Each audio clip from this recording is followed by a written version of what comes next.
আমি আমি তাহাকে দিয়া চিঠিটি লেখাইলাম, এইটার রিটেন ইংলিশ কি বলে? আমি তাহাকে দিয়া চিঠিটি লেখাইলাম, এইটার রিটেন ইংলিশ বা স্পোকেন ইংলিশ কি? এইটার রিটেন ইংলিশ অথবা স্পোকেন ইংলিশ বলে। আমি তাহাকে দিয়া চিঠিটি লেখাইলাম। এখন এই একটা যদি পারা যায় তাহলে এইরকম কোটি কোটি স্পোকেন পারা যাবে, কোটি কোটি রিটেন পারা যাবে, তাই না? এই ফরম্যাটে সব পারা যাবে। তাহলে বলেন তো দেখি, আমি তাহাকে দিয়া চিঠিটি লেখাইলাম। আমি তাহাকে দিয়া চিঠিটি লেখাইলাম, লেখেন, বলেন। আমি তাহাকে দিয়া চিঠিটি লেখাইলাম, এটা লেখেন। এই জন্য তো আমি এইগুলি রেখেছি, কাগজগুলি রেখেছি। লেখেন, আপনি লেখেন, লেখেন। আমি তাহাকে দিয়া চিঠিটি লেখাইলাম, লেখেন।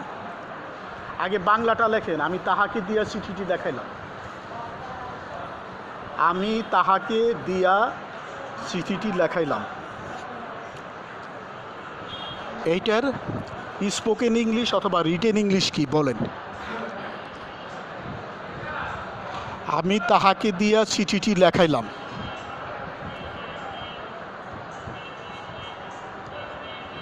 এইটার রিটেন ইংলিশ কি অথবা স্পোকেন ইংলিশ কি? যে রিটেন ইংলিশ পারবে সে স্পোকেন ইংলিশও পারবে। চিঠিটি লেখাইলাম,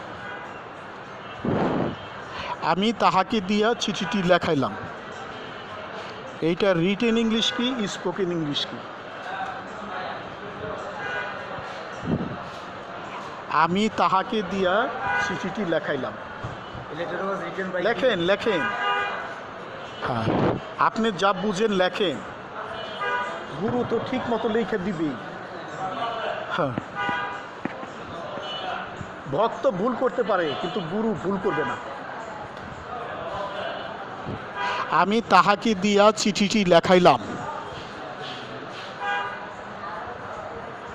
আর যে রিটেন ইংলিশ পারে সে স্পোকেন ইংলিশও পারে।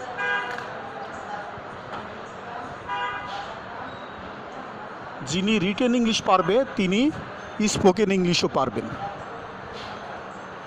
তাহলে কি লিখলেন আপনি, বলেন? বলে না, a letter was written by him for me. হয় নাই, হয় নাই। এখন দেখেন জিনিসটা, এটা হলো কর্তা নিজে করতেছে না, কর্তা, খেয়াল করেন রুলটা কি। ইংলিশ রুলটা হলো কর্তা যদি নিজে না করে অন্যকে করায় তাহলে মেক ভার্ব আনতে হবে। মেক কর্তা নিজে না করে অন্যকে যদি কাজটা করায় তাহলে সাবজেক্টের পর মেক ভার্ব আনা লাগবে। তাইলে এটা কি হবে? আই মেড হিম, হ্যাঁ, তারপরে রাইট, টু রাইট হবে না। মেক ভার্বের পরে কখনো টু হয় না, এই জন্য ওই টুটা বসবে না।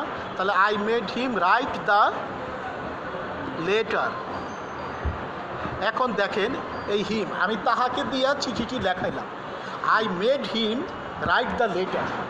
এখন আমি যদি বলি happy everyday to all, happy everyday to all, প্রতিদিন সব সৃষ্টির মঙ্গল হোক, প্রতিদিন সব সৃষ্টির মঙ্গল হোক। কর্তা নিজে কাজ না করে অন্যকে যদি কাজ